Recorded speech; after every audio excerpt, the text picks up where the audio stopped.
I think it's like 50 degrees in my office. It is always frigid in here. Okay, maybe it's to keep the books. It's like putting them in the refrigerator. They'll last longer. Okay, so Matthew chapter 2. Now, hey, it's February. It's not too long since it was Christmas time, and I did some in depth on this chapter in Christmas time, and the main reason was to try and, well, reason of the season, trying to dispel some of the rumors, and then dispel some of the rumors of the rumors. Um, what we end up finding is that the guys who were alive just after the time of Christ had some really good resources concerning all of these things. And really, many of the most traditional views concerning the Christmas story and other events, usually those are actually some of the most accurate views. And I think many people like to find something new or different, and they might come up with different beliefs. And so oftentimes there's people proposing alternatives, but quite often it's pretty much the what's been taught for 2,000 years. That's actually what happened. And so, chapter 2 of Matthew, it says, Now after Jesus was born in Bethlehem in Judea, in the days of Herod the king, behold, wise men from the east came to Jerusalem. Now, these wise men are the Greek magi. And what's cool about them is that if you go to Daniel, I think it's the end of chapter 2, where it tells us that Daniel gets put in charge of all the magi. So there was a season in Babylon, the home of the Chaldeans and the Magi, where Daniel was in charge of them, overseeing them and teaching them. And so, how did these wise men know to look for the star and all this? Well, it's probably because they had prophecies that were given by Daniel. And we might not have them written in the book of Daniel, but it's a pretty good, assumption that we can make. And all that say, hey, good morning to everyone, Laura and Sandy and people who are just hopping on and all you who've been watching. I don't always stop and say hi, so I'm just making sure you all know that I see you. So Herod, King Herod the Great was the Herod we're talking about. He was a wee little man, and a wee little man was he. He was about 4'5", but he built things much bigger than 4'5". Built the temple, the Herodian, Caesarea Maritime. He built Masada. He built all these amazing structures, which, if you want to come with me to Israel sometime next year, we can go see them together. I've still never been to the Herodium. It was on construction last time I was there and we were trying to make it. And anyway, so Herod built many big things. And it was Caesar Augustus who would say it's better to be Herod's pig than be one of his sons, because Herod was kind of crazy. And he killed off his kids and stuff because he was afraid they were going to try and take the throne. Anyway, so we already know he's not afraid to kill a bunch of people to defend his throne. That'll come into play later on here. And the wise men show up saying, Where is he who was born King of the Jews? For we have seen his star in the east and have come to worship him. And when Herod the king heard this, he was troubled, and all Jerusalem with him. And when he had gathered all the chief priests, the scribes, the people together, he inquired of them where the Christ was to be born. So the people said to him, In Bethlehem of Judea, for thus it is written by the prophet. But you, Bethlehem, in the land of Judah, are not the least among the rulers of Judah, for out of you shall come a ruler who shall shepherd my people Israel. Interesting. I like this. It's just worth noting that the Magi had a sign or a miracle to show them where Jesus would be born. Why? Because they didn't have anything else to show them the way. They had some prophecies of Daniel, but it seems like, they had to follow the star. They didn't know about Bethlehem, written in Micah 5:2. But you'll note, to the Jews and to Christians who have the Word of God, they didn't need a sign.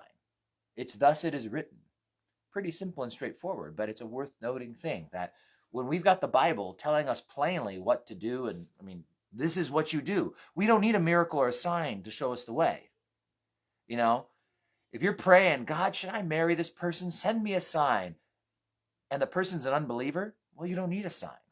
The Bible's already told you you shouldn't be unequally yoked. And there's many other scenarios, but again, we don't need to pray about what the Bible has clearly spoken about. It's a good old saying. And that's like decision making. Doesn't mean you can't, pray for God's will to continue in protection and that kind of stuff. But hopefully you get the point. Verse 7, then Herod had secretly called the wise men, determined what time the star appeared. So again, he's trying to count backwards. Well, when did the star first show up? I believe it showed up at the birth of Jesus. And he sent them to Bethlehem and said, go and search carefully for the young child. And when you have found him, bring back word to me, that I may come and worship him also. And then they heard the king, and they departed. And behold, the star they had seen in the east went before them till it came and stood over where the young child was. And when they saw the star, they rejoiced with exceeding great joy. And when they had come into the house, they saw a young child with Mary his mother, and fell down and worshipped him. And when they had opened their treasures, they presented gifts to him, gold, frankincense, and myrrh. Then, being divinely warned in a dream that they should not return to Herod, they departed for their own country another way. Now, few interesting things here. If you go back and you find like my Defending Christmas series I did, it's on YouTube and elsewhere. It's somewhere back on my Facebook page probably. I get into a lot of the details, the astrology revolving around all of this, and we actually have events in history. We can pinpoint multiple stars coming together that would create this big star effect, and then going away, and then months later coming again. And you'll see the star reappears in verse 9. It wasn't like it just stayed there the entire time they planned their trip, made their journey, that's why they had to come to Jerusalem and ask the king. There wasn't a star anymore. They were like, well, they know where to go. They go to Jerusalem. Hey, we saw the star to come. Now we're here. Where do we go? And then the star reappears. So you can look at that. Do note again that they're looking for a, verse 9, young child. Verse 8 also makes reference to young child, and verse 11 makes reference to a house and a young child. By this point, Jesus is no longer a baby. He's a young child. It's a word for like a toddler, right? It's not little infant, baby, newborn diapers, but we're talking about a little boy. Maybe he's learning to walk, just barely able to talk a word. I mean, it's a small child is the word there in our Greek language. And Mary and Joseph are in a house. No more manger in a animal stable. They're in a home. Time has passed. And something actually came up last night at our youth study, that we don't know how many of the Magi there were. We know that they brought gold, frankincense, and myrrh. Magi, which is plural, more than one, brought 3 gifts. How many Magi were there? We have no idea. 2? 20? It's hard to say. We just don't know. We 3 kings of Orient are. It's not exactly how the story went. Now, they get there, they worship, they give their gifts. That gold is probably going to come in handy as they have to flee to Egypt here in a bit. And they depart another way. I'm going to try and at least get us to the end of the story here. Maybe not the chapter, but the story. So now when they departed, behold, an angel of the Lord appeared to Joseph in a dream, saying, arise, take the young child, his mother, flee to Egypt. Stay there until I bring word, for Herod will seek the young child to destroy him. When he arose, he took the young child, his mother, by night, and departed for Egypt. And there was until the death of Herod, until it might be fulfilled, which is spoken by the Lord through the prophet, saying, out of Egypt I called my son. And so Luke doesn't even mention Egypt. And it's probably because Egypt wasn't a very long period of time. He probably was there for less than a year. If you do the chronology of when Christ was born, when Herod died, it wasn't a long time in between the 2 events. So, but they did escape to Egypt.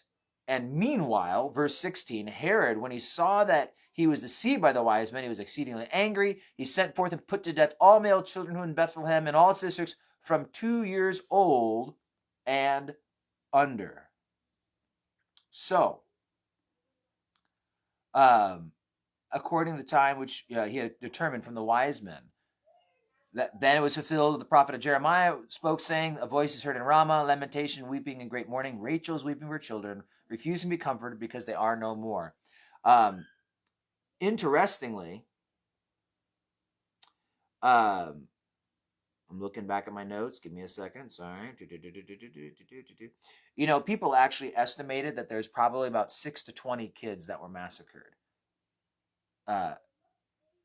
Bethlehem's it was a small-ish town. How many people lived there? Blah, blah. You can do the math. But regardless, yeah, they go around killing all the kids 2 and under. And again, why 2 and under? Because they knew that Jesus could have been up to nearly 2 years old. And of course, what do you do if you have a 1.5-year-old? I mean, you're just going to kind of go with the numbers. It looks about 2 or younger. And let's just wrap up the chapter. I know I'm a little bit long today than I intend, but it's kind of a weird place to not stop. That way we can start with Jesus in chapter 3 tomorrow. Now, when Herod was dead, behold, an angel of the Lord appeared in a dream to Joseph in Egypt, saying, "Arise, take the young child, his mother, and go to the land of Israel, for those who sought the young child's life are dead." Note, he's still a young child. Then he rose, took the young child, his mother, and he came to the land of Israel. But when he heard that Archelaus was reigning over Judea instead of his father Herod, he was afraid to go there. And being warned by God in a dream, he turned aside to go to the region of Galilee. And he came and dwelt in a city called Nazareth, that it might be fulfilled, which is spoken by the prophets, he shall be called a Nazarene. Now,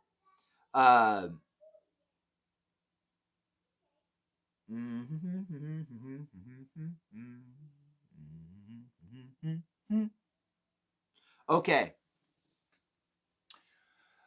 Archelaus, this is really his only mention. I'll close here with history facts. Hope you're okay with history facts. Archelaus is one of Herod's sons. So he was an entrarch. And he was in charge of Judea, of Samaria, and Idumea, which is the area of Edom. He controlled the stuff in the south. His brother Herod in the north, he would have the Galilee region. There'd be Philip, who'd have over on the other side of the Galilee, the Jordan side, or no longer the Jordan side, I guess, but that side, the tribe of Gad, that area. And he reigned until 6 A.D. There was a census, there was an uprising in 6 A.D., and Archelaus gets kicked off the throne. He gets banished to Vienna of Gaul. And so, he gets kicked out. And from 6 A.D.